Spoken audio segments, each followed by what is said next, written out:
ce matin, j'avance dans la thématique « Pourquoi je hais la religion ?» Et vous savez quoi? Entre la semaine dernière et aujourd'hui,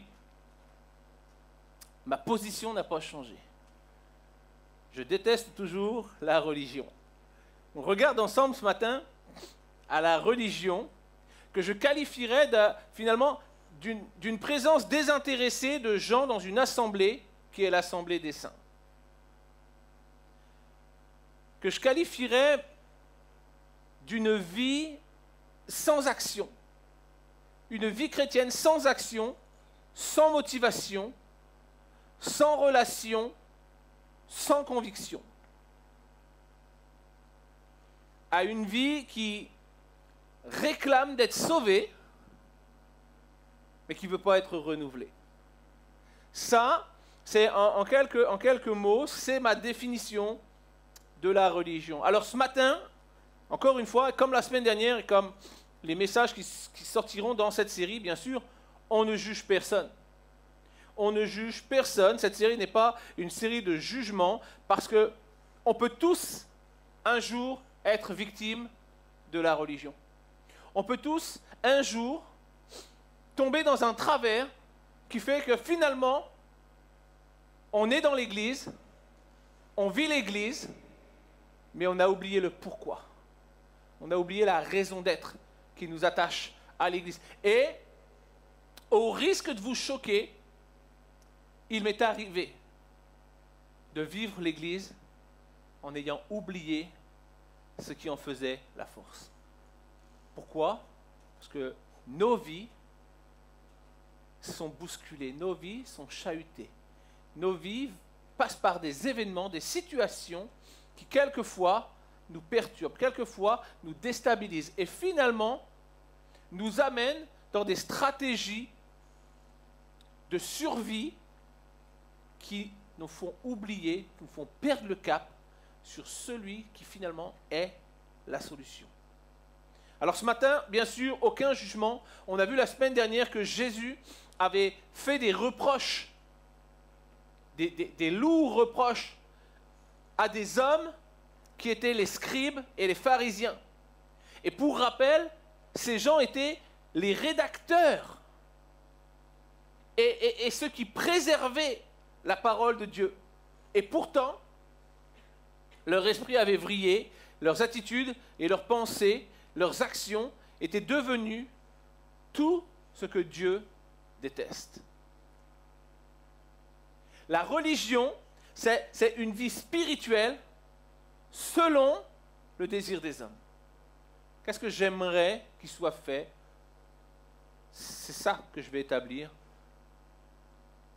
dans la maison de Dieu. Mais finalement, l'Église n'a pas été bâtie pour accomplir les désirs des hommes, elle a été bâtie pour accomplir les désirs de Dieu. La religion, c'est une vie chrétienne selon les hommes, selon leurs motivations, selon leurs désirs. Et j'aimerais vraiment appuyer là-dessus. Le fait que bien souvent, la religion intervient lorsque les hommes décident, les hommes contrôlent, les hommes établissent leurs plans selon leurs motivations, leurs buts, leurs gains, leurs désirs. Et pour ouvrir ce deuxième volet, j'aimerais citer l'apôtre Paul dans sa lettre aux Galates et au chapitre 5, les versets 16 et 17, qui déclare ceci. Paul dira « Marchez selon l'esprit, et vous n'accomplirez pas les désirs de la chair. Car la chair a des désirs contraires à ceux de l'esprit. Et l'esprit en a des contraires à ceux de la chair. Ils sont opposés entre eux, afin que vous ne fassiez pas ce que vous voudriez. » Paul était conscient, alors que Paul était quelqu'un qui avait rencontré Jésus. Paul était, par le passé, un pharisien, comme du même acabit que ceux qui avaient reçu les reproches de Jésus. Mais Paul, finalement, a rencontré Jésus. Et Paul a changé sa conception, a changé son attitude de cœur, a transformé littéralement sa vie. Il a fini par aimer tout ce qu'il détestait Et il a fini par détester tout ce qu'il aimait. Et c'est en cela qu'il dit, ne marchez pas dans les désirs de la chair, parce qu'ils sont opposés à ceux de l'esprit. Mais marchez selon l'esprit, afin de ne pas accomplir les désirs de la chair. Parce que sinon, vous allez faire des choses que vous ne voulez pas. Et dans la suite de son écrit, au verset 22 et 25, Paul dira ceci, il dira, le fruit de l'esprit. Et là, ça devient intéressant. C'est l'amour, c'est la joie, c'est la paix, c'est la patience. Juste là, je m'arrête un instant. Juste là, la patience, là, c'est quoi là? Moi, je suis KO. Je te dis, moi, je suis KO. Tu sais, si tu roules en dessous de 110 en agglomération, je ne te supporte pas. C'est pas possible. Pour moi, l'autoroute, enfin, l'agglomération, c'est 120. L'autoroute, c'est 180. Je plaisante, hein. Je plaisante parce que sinon je vais recevoir des SMS et tout, pasteur, c'est pas sérieux, tu dois être soumis à tes autorités, etc. Mais c'est très exagéré, mais c'est ça pour te dire, j'ai pas de patience en voiture. Et là, rien que je prends ma voiture, je confronte ça à la parole de Dieu, le fruit de l'esprit, je suis foutu. J'ai besoin de travailler, j'ai besoin de me rapprocher de l'esprit pour marcher selon l'esprit. Mais c'est pas tout. Et je suis assuré que je ne suis pas le seul coupable dans ce lieu ce matin. Le fruit de l'esprit, c'est la bonté, c'est la bénignité, c'est la fidélité, c'est la douceur et c'est la tempérance. Hein? Vous dites rien, mais vous n'en pensez pas moins. La loi n'est pas contre ces choses. Ceux qui sont à Jésus-Christ ont crucifié la chair avec ses passions et ses désirs. Et si nous vivons par l'esprit, marchons aussi par l'esprit. Paul est clair.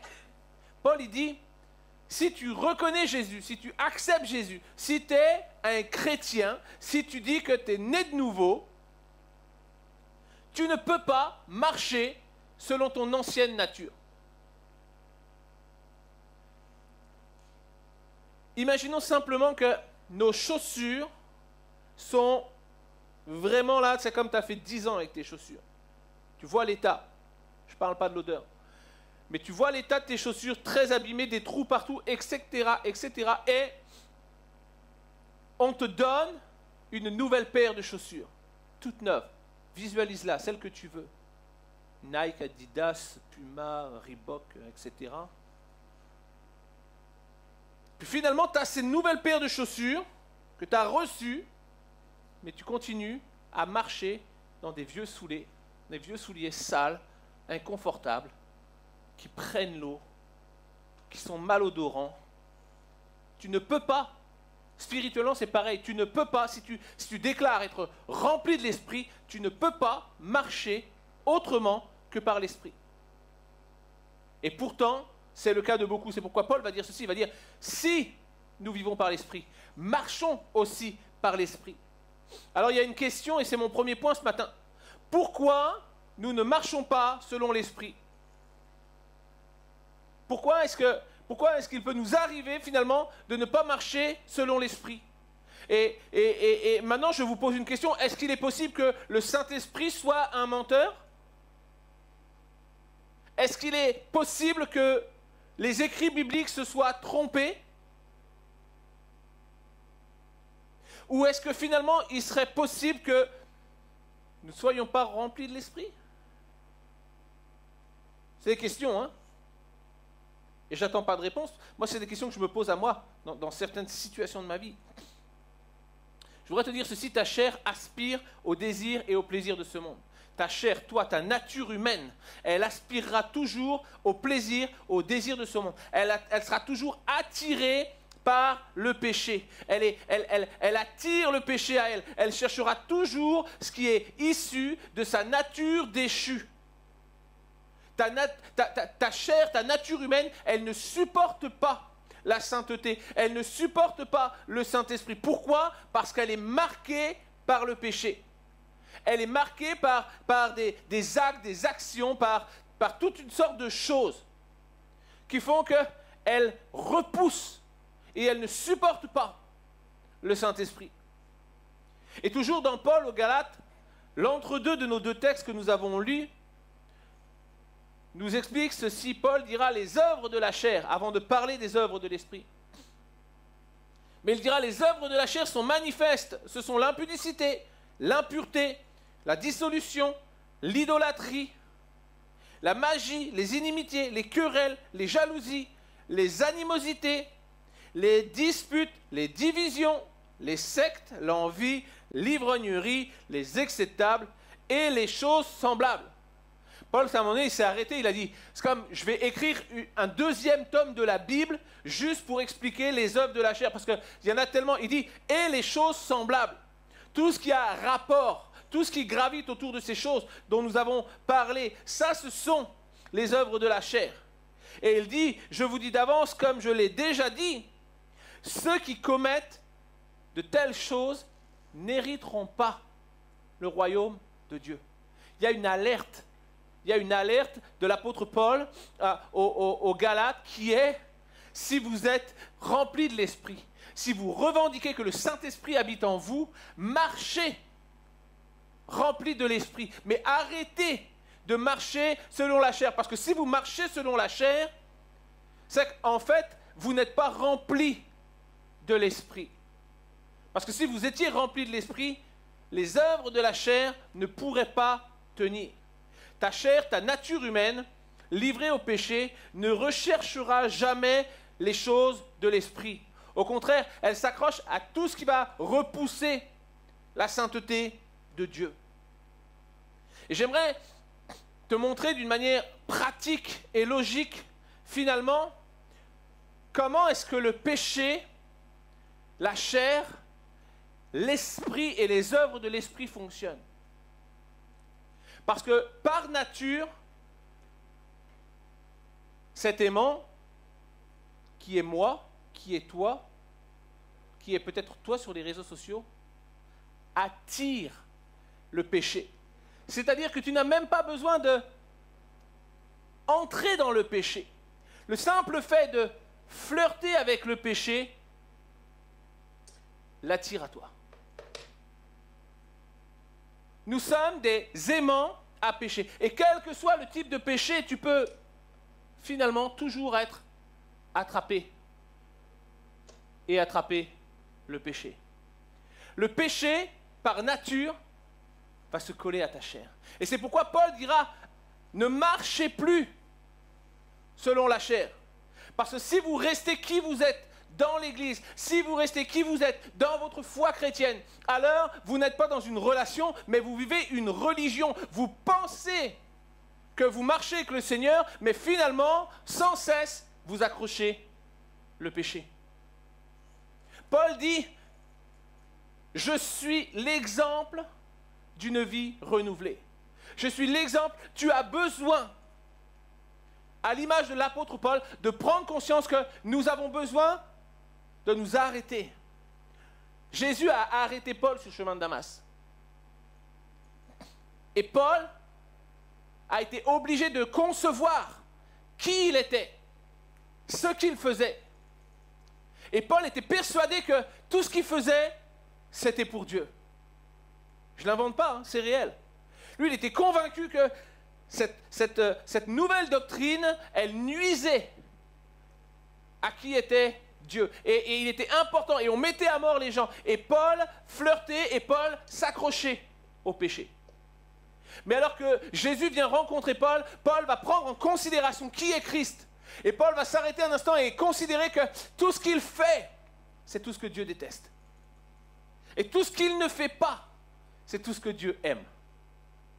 Et il y a une transformation qui va opérer en Paul. C'est que Paul va littéralement changer. Changer qui il est. Il va inverser complètement qui il est. Et alors que tu inverses ta façon de penser, ta façon de concevoir l'Église, alors que tu inverses ta façon de venir dans la présence de Dieu, alors que tu inverses ta façon de concevoir le Saint-Esprit, et que tu es rempli de l'Esprit, alors à ce moment-là, lorsque tu te présentes devant le péché te fuit. Le péché ne peut tenir dans la présence de celui qui est rempli de l'Esprit de Dieu. Et quelle que soit la force et la puissance de ton péché, quelle que soit l'autorité qu'il avait sur ta vie, aucun péché ne peut tenir lorsque tu marches dans l'Esprit. Amen, amen, amen. Arrêtez de crier, c'est tellement bon de comprendre combien Dieu est merveilleux pour nous. Si nous changeons notre façon de concevoir, si nous changeons notre polarité, comme nous l'avons vu à travers cet aimant. Et c'est alors que le péché va venir, le péché n'aura plus de possibilité pour venir. Bien au contraire, lorsque nous allons nous présenter dans sa présence, il va fuir. Il ne tiendra pas. Il est de la même chose pour nos vies. Il est la même chose entre la chair et l'esprit. Si ta vie est remplie de l'esprit, elle écarte de ta vie le péché, la religiosité qui anéantissent le témoignage de Jésus-Christ. L'esprit te conduit dans une vie de révélation et de relation. La chair te conduit dans une vie de rituel, de tradition et de religion. Je ne marcherai pas selon ma chair, mais je marcherai selon l'esprit. Afin de produire les fruits de l'esprit. Cette année, je te dirais, alors qu'on démarre 2022, cette année peut être une année de puissance et une année de gloire pour toi. Cette année peut être une année de la présence du Saint-Esprit dans ta vie. Comment ? Invite-le. Invite-le. Invite-le à venir dans ta vie. Invite-le à venir changer ta conception, la façon que tu as de penser et de vivre ta vie chrétienne. Invite le Saint-Esprit parce que tu as besoin de lui. En l'invitant, le Saint-Esprit, en faisant ta priorité, tu démontres que tu ne veux plus vivre comme avant. Tu veux vivre comme il t'appelle à vivre. Il y a une volonté de Dieu de nous voir marcher avec le Saint-Esprit. J'aimerais vraiment qu'on puisse comprendre ce matin, dans ce deuxième volet, pourquoi je hais la religion. Parce que la religion vole la place de Dieu dans l'Église. Et l'Église, elle est la demeure du Saint-Esprit. L'Église n'est pas mon local. L'Église n'est pas notre local. L'Église est avant tout la demeure du Saint-Esprit. Et la religion sont des hommes qui s'approprient une demeure qui n'est pas la nôtre, qui n'est pas la leur.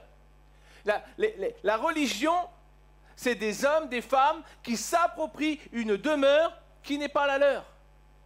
Et nous avons besoin de comprendre qui est le propriétaire. L'Église est la maison de Dieu et Dieu a envoyé le Saint-Esprit. Et le Saint-Esprit est le chef de ce lieu. Le Saint-Esprit gouverne chez lui et nous sommes à la disposition, à l'écoute, au service du Saint-Esprit. Nous pensons quelquefois que le Saint-Esprit est à notre service. J'ai besoin de ça, il me faut ça, fais que, nana, nani, nana. Mais nous sommes au service du Saint-Esprit. Nous sommes des vases afin que le Saint-Esprit puisse nous remplir et que le royaume de Dieu puisse avancer à travers nous. Le Saint-Esprit est le chef de ce lieu, c'est lui qui gouverne, c'est lui qui dirige chez lui. La religion prend place lorsque nous décidons que ce lieu, cette demeure dans laquelle nous sommes invités, elle nous revient. Et on est libre de faire ce qu'on veut dans l'Église. Je paye ma dîme, je fais ce que je veux. Je donne, je pourvois, je bénis, je fais avancer les finances de l'Église, alors j'ai des droits, je revendique des droits. Le seul droit que tu as dans l'Église, c'est le même que moi. C'est de rechercher le Saint-Esprit, afin de recevoir la révélation de Dieu pour ta vie, pour l'Église, pour ta région, pour ton pays.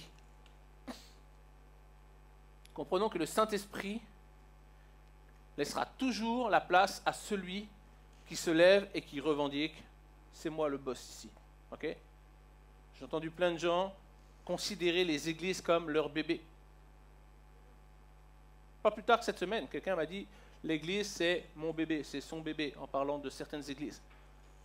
J'ai dit, je suis désolé, je suis navré, je suis tellement déçu de péter ton groove, mais l'église, elle n'est pas à toi, elle n'est pas à lui, elle n'est pas à elle, elle n'est pas à moi, elle est à Dieu. Et que Dieu me garde de penser qu'un jour, l'église me revient, ou que l'église nous revient, ou que nous sommes ensemble les propriétaires de ce lieu. Non, nous sommes invités dans un lieu où Dieu agit, où Dieu a posé son autorité et son Saint-Esprit. Et nous venons, nous sommes libres d'agir et de vivre dans ce lieu, autant qu'il nous semble. Mais nous ne devons pas oublier quelle est la maison du Seigneur. Et la religion, c'est faire sortir Dieu pour faire entrer les hommes. Alors que la relation, c'est Dieu qui appelle les hommes à entrer. Comprenez bien une chose, le Saint-Esprit se donnera toujours la place à celui qui réclame l'Église, et quittera toujours les lieux où il n'est pas le bienvenu. Le Saint-Esprit ne s'embarrassera pas à combattre celui qui revendique que l'Église est sa propriété. Non, non, il dira, ok, c'est ta propriété, fais tes œuvres, travaille, vas-y, travaille pour ta récompense. Et pourtant, le Saint-Esprit viendra toujours là où on l'invite, là où on l'attend. Le Saint-Esprit prendra toujours la peine de venir là où on l'invite, là où on l'attend. Acte 2, ils étaient tous ensemble, assemblés dans un même lieu. Ensemble dans un même lieu. Ils étaient tous au même endroit et ils étaient ensemble dans une même disposition de cœur. Quand tout d'un coup, il vint du ciel comme un vent impétueux et chacun fut recouvert d'une langue de feu et chacun parlait dans des langues différentes. Pourquoi ? Parce que le Saint-Esprit viendra toujours où on l'attend. Le Saint-Esprit viendra toujours où on l'invite. Ça, c'est une excellente nouvelle de considérer que le Saint-Esprit viendra toujours où on l'invite. J'aimerais te dire ce matin que nous invitons le Saint-Esprit à venir dans ce lieu. Non pas le dimanche, mais le lundi, le mardi, le mercredi, le jeudi, le vendredi, le samedi et encore plus le dimanche. Saint-Esprit, fais ta demeure dans ce lieu. Nous nous attendons à toi. Amen, amen, amen, amen. Vous êtes excellents ce matin. Quand je vois l'enthousiasme que vous avez quand je vous annonce que le Saint-Esprit veut venir pour faire des choses puissantes dans ce lieu, wouh! Je vous ai donné une deuxième chance, vous ne l'avez même pas saisi. Incroyable. Mais vous ne m'enlèverez pas ma joie. J'étais en feu quand j'ai préparé ce message. Je suis encore en feu pour vous le délivrer. L'Église est la demeure du Saint-Esprit. La religion... Oh! J'ai entendu Amen. L'Église est la demeure du Saint-Esprit. La religion, c'est les hommes qui s'approprient une demeure qui n'est pas la leur. Et l'Église est la maison de Dieu. Et le Saint-Esprit gouverne chez lui, je l'ai dit tout à l'heure. Comprenez une chose. L'Église n'a pas besoin d'un état d'esprit. L'Église, elle a besoin du Saint-Esprit. Okay. Souvent, on crée les églises en fonction de nos états d'esprit. Ouais, je vais faire une église plutôt fun, plutôt ambiance jeune, plutôt ambiance troisième âge. On va enlever quelques instruments. Souvent, les gens ont des idées pour concevoir l'église, mais il faut que les idées soient finalement des choses que le Saint-Esprit leur a inspirées, parce que sinon tous les projets vont tomber à l'eau, ou peut-être même il y aura du fruit, il y aura quelque chose de bien, mais finalement ça n'aboutira à rien. L'Église n'a pas besoin d'un état d'esprit, elle a besoin du Saint-Esprit. L'état d'esprit, c'est la mentalité, la façon de penser de l'homme, mais le Saint-Esprit, c'est la mentalité et la façon de penser de Dieu. C'est pourquoi on a besoin du Saint-Esprit. Dieu ne trouvera jamais sa place dans la religion parce qu'elle est le résultat d'un travail humain, alors que tout ce qui se trouve en lui est divin. La religion reste une œuvre limitée, alors que Dieu veut t'emmener et te conduire dans quelque chose de puissant et d'illimité. lorsque je vis l'Église à travers le fil de la religion, mes pensées, mes actions, mes relations, mes révélations sont égocentriques. C'est toujours au sujet de moi. Est-ce que finalement, les gens crient Amen parce qu'ils sont fans de moi, ou parce qu'ils ont saisi ce que Jésus est en train de mettre dans leur cœur? Tout ce que je vais faire, tout ce que je vais vivre, mes pensées, mes actions, mes relations, mes révélations, ils sont à travers la religion, c'est égocentrique, c'est au sujet de moi, c'est moi, c'est moi, c'est moi, alors que le Saint-Esprit nous amène à vivre et expérimenter un mode de vie christocentrique. C'est tout au sujet de Jésus, parce que Jésus est le centre. Jésus est le centre. Alors mon troisième point, c'est comment marcher par l'Esprit.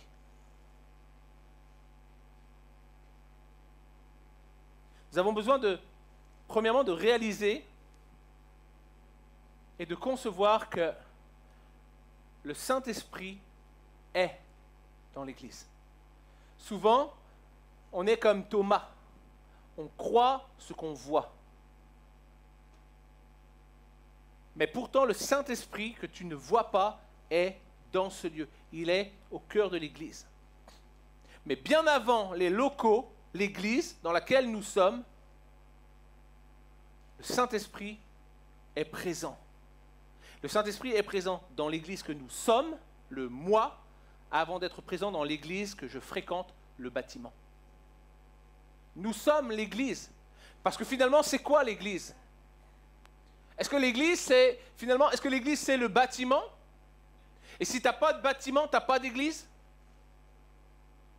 Je suis un gars en ce moment sur Facebook, et le gars, il a pris une initiative que je respecte. Moi, je ne l'aurais pas fait, mais je respecte, et je prie qu'il ait du fruit, et je crois qu'il a du fruit déjà. Mais le gars, il a dit, je vais faire l'Église dans la rue. Il a une équipe de worship. Il a un petit chapiteau, et il est dans le nord, et il se pose sur une place publique, et il fait l'église dehors, avec ses guitares, sa prédication. C'est solide, hein? Alors finalement, il n'y a pas de bâtiment. Est-ce qu'on considère que ce n'est pas l'église? Ouais, c'est pas une église, frère, tu n'as pas de bâtiment, tu n'as pas de mur. Pourtant, nous sommes l'église. L'église, avant d'être un bâtiment, c'est l'assemblée des croyants. Et le Saint-Esprit est présent dans l'église que nous sommes avant d'être présent dans l'église que nous fréquentons. 1 Corinthiens 6,9, ne savez-vous pas que votre corps est le temple du Saint-Esprit? Il est le temple du Saint-Esprit qui est en vous, que vous avez reçu de Dieu, et que vous ne vous appartenez pas à vous-même. C'est lorsque je démarre, que je comprends que le Saint-Esprit est dans ce lieu, que le Saint-Esprit est présent dans ce lieu à travers le fait qu'il est présent en moi. Ma vision va commencer à changer. Mais si tu ne réalises pas ça, tu ne pourras jamais entrer dans une dimension nouvelle, dans une vie transformée, dans une vie renouvelée, parce que ce n'est pas par toi que les choses vont changer. Ce n'est pas par toi que tu vas comprendre où le Saint-Esprit veut résider, mais c'est par lui. C'est pourquoi nous avons besoin de tourner les regards vers lui. Tu ne pourras jamais sortir de la religion qui te dirige par toi-même, parce que pour celui qui vit dans la religion, c'est le meilleur mode de vie. Les pharisiens sont repris par Jésus lui-même. Le Messie est devant eux. Le Messie est devant eux. Et le Messie leur fait les reproches. Et pourtant, eux sont persuadés. Et bien au contraire, ça va attiser la colère qu'ils ont envers lui. Tu n'es pas capable de comprendre où le Saint-Esprit réside et comment il veut y résider. Nous avons besoin d'une révélation de sa part. Nous avons besoin de changer notre façon de penser, notre façon de concevoir, afin que le péché qui n'a aucune emprise sur nos vies laisse la place au Saint-Esprit. Tu es le réceptacle de l'Esprit de Dieu qui veut se déverser en toi. Tu es l'église dans laquelle le Saint-Esprit veut s'établir. Tu es l'église dans laquelle le Saint-Esprit veut grandir, veut construire une véritable relation qui t'éloigne de la religion. Le texte nous dit, vous ne vous appartenez plus vous-même. Quand j'accepte, lorsque je décide de changer ma façon de concevoir le Saint-Esprit, c'est comme si je livrais mon corps, mon âme entre les mains du Seigneur. Je ne m'appartiens plus moi-même. Le plan de Dieu pour l'Église, c'est que les membres, les chrétiens soient à l'écoute du chef du lieu, le Saint-Esprit, l'Esprit de Dieu, qui agit comme il veut, parce que c'est sa demeure, c'est le lieu qui lui appartient. Et je voudrais vraiment te dire ceci, si tu recherches le Saint-Esprit, tu vivras l'Église, tu vivras dans l'Église, mais également en dehors de l'Église, une vie puissante, une vie de surnaturel. Je crois que le Saint-Esprit nous appelle tous à vivre une vie de surnaturel. Le Saint-Esprit nous appelle tous à être des témoins pour les nations. Et si tu recherches le Saint-Esprit, tu vivras cette vie de puissance et de surnaturel. Et tu seras le premier émerveillé. Parce que tu auras compris que le temple du Saint-Esprit n'est pas ce local, mais c'est toi. Et que l'Esprit de Dieu est présent dans ce lieu à travers toi. Il vit dans l'église que tu fréquentes, à travers l'église que tu es. Vivre le Saint-Esprit te fait quitter la religiosité, les habitudes, les traditions, les conceptions humaines, les routines, les nécessités de cacher mes fautes, mes erreurs, la nécessité de cacher mes faux semblants. Et vivre le Saint-Esprit te fait entrer dans une révélation et une relation qui conduit la puissance de son esprit à t'équiper pour faire de toi un disciple à l'écoute du Maître. Si l'Église laisse la place au Saint-Esprit, la religion ne peut pas tenir. Mais si la religion a la première place dans l'Église, alors le Saint-Esprit ne pourra s'établir. Nous devons réaliser que l'Esprit de Dieu ne tiendra pas et ne s'établira pas dans une œuvre bâtie par les mains de l'homme pour la gloire de l'homme.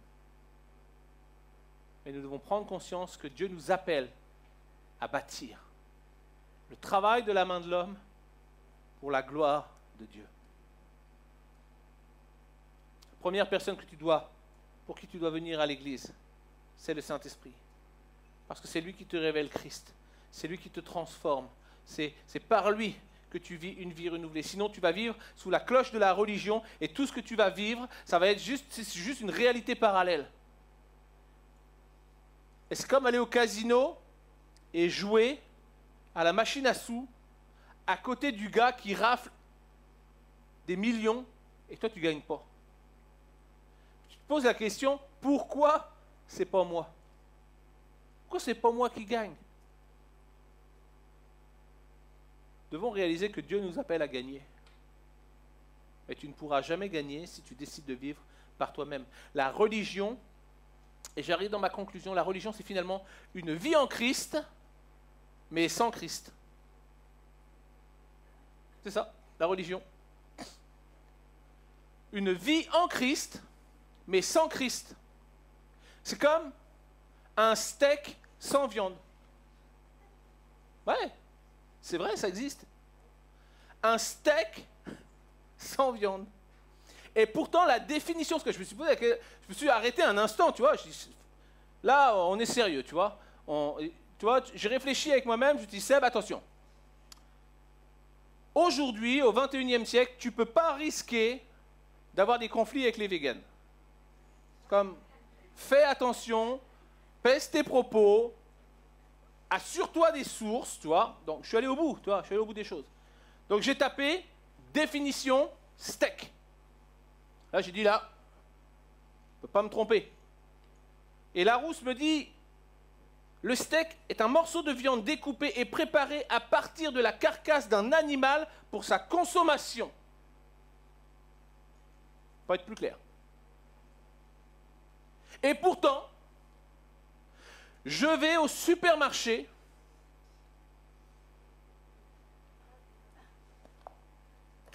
j'achète un steak. C'est un steak. C'est un morceau de viande découpé et préparé à partir de la carcasse d'un animal pour sa consommation. Mais, quelle n'est pas ma surprise 2 rayons plus loin de trouver un steak de soja. C'est un steak sans steak. C'est vrai. La religion, c'est une vie en Christ sans Christ. Je suis allé plus loin. J'ai dit, bon, Seb, encore une fois, attention, tu dois savoir de quoi tu parles. Alors, j'ai goûté le steak de soja. Je suis rentré chez moi. Hier soir, on a mangé. J'étais tout seul avec mon épouse, tranquille, pas d'enfant. Qu'est-ce que ça fait du bien. Bon, je dis pas ça pour qu'il ressorte ce soir, mais... mais je dis, Coach Chéri, on est tous les deux. On va manger ensemble steak de soja. Hop, me voilà parti, tic-tac-tac, pierrade. Je fais mon steak de soja. Et vous savez quoi? C'est vachement bon. Non, c'est vrai. Et là, ça, c'est pour marquer des points chez les végans. Tu vois. Si les végans veulent venir à l'église Vivre Libre, vous êtes les bienvenus. Nous faisons la promotion des steaks de soja. C'est bon. C'est bon, le steak de soja. Et c'est ça le problème. Le problème, c'est que c'est bon. Mais, et même au-delà de ce que c'est bon, ça fait du bien à notre corps. C'est ça, on nous dit, manger végétal, ça fait du bien au corps. C'est bon, ça fait du bien au corps. Et la religion, c'est pareil. Un steak sans steak, une vie en Christ sans Christ. La religion, c'est pareil. Elle te persuade que c'est bon. Elle te persuade que ça fait du bien à ton corps. Et pourtant, si je prends le steak de soja, si je prends la base, le soja, c'est fade, c'est tellement fade, c'est infect, ça n'a pas de goût. Et pour que ce soit bon, c'est bourré de compléments artificiels, afin que ce soit consommable et que ce soit appréciable. Comprends bien une chose, la composition de mon steak de soja, finalement, qu'est-ce qu'il y a dans mon steak de soja? Dans mon steak de soja, il y a du blanc d'œuf, il y a de la purée de pommes, il y a des oignons, il y a du vinaigre, il y a des épices, il y a des plantes aromatiques. Tout ça, ça rend mon steak de soja bon et consommable. Et la religion, c'est la même chose. La religion, c'est la même chose. C'est une foi en Christ bardée de compléments artificiels qui te font croire que c'est bon pour toi. Le contenu de la religion, c'est Dieu est amour. Quoi qu'il en soit, tu iras au paradis. Tout est bon pour toi. Dieu est grâce. Regarde, il ne regarde pas ton péché. Il ne regarde pas tes erreurs. Oh, tu sais, Dieu sait que tu n'es qu'un homme. C'est normal d'être en colère, de gifler sa femme parce qu'elle n'a pas fait à manger. C'est normal. Écoute, tu demanderas pardon. La religion, c'est une vie en Christ remplie de compléments artificiels qui te font croire que c'est bon. La religion, c'est mes actions valent mieux que ma vie d'église. Mais j'aimerais te dire ceci. La religion est en horreur à Dieu. Parce que la religion est dépourvue du Saint-Esprit. Nous vivons aujourd'hui dans une société où tout est dénaturé. Notre quotidien le montre, notre société nous le manifeste, les valeurs de moralité sont transformées, l'immoralité devient presque un standard normal. L'incivilité grandit, elle prend le pas dans certains quartiers, il y a même plus de civisme. Les gens n'y vont même plus parce que c'est trop dangereux, alors qu'on les laisse entre eux, etc. L'insécurité est grandissante dans notre société et on est souvent dépassé. Le mariage qui est censé sceller l'union d'amour entre deux personnes est oublié, bafoué et parfois même modifié, transformé. Dans une société où notre calendrier est chrétien et où notre ère est marquée par la naissance du Christ, les valeurs chrétiennes sont reléguées, oubliées, et on vote des textes de loi qui ont pour but de sortir la foi chrétienne de notre nation. Qu'est-ce que ça signifie? Ça signifie que le péché demeure, le péché s'accroît.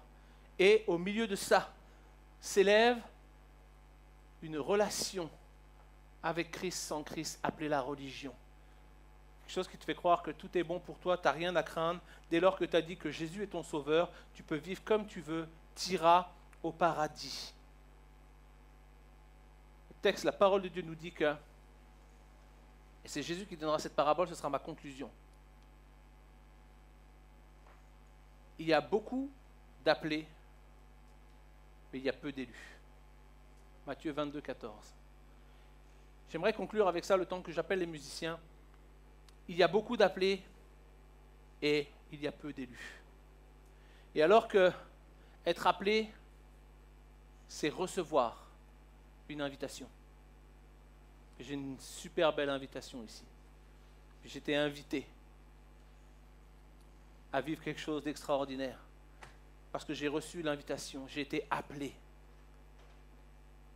Mais voici ce que la parole de Dieu nous dit au travers de ce texte de Matthieu 22, 14. Les appelés sont ceux à qui l'invitation a été lancée. Les appelés sont ceux qui ont reçu quelque chose. Et tu veux une bonne nouvelle ce matin? Parce que l'invitation, elle a été lancée à toute personne sur cette terre. L'invitation, elle a été lancée à toute personne sur cette terre.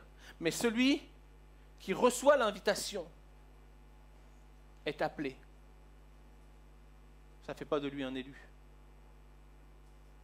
Ça ne fait pas de lui un élu. Le texte nous dit que les serviteurs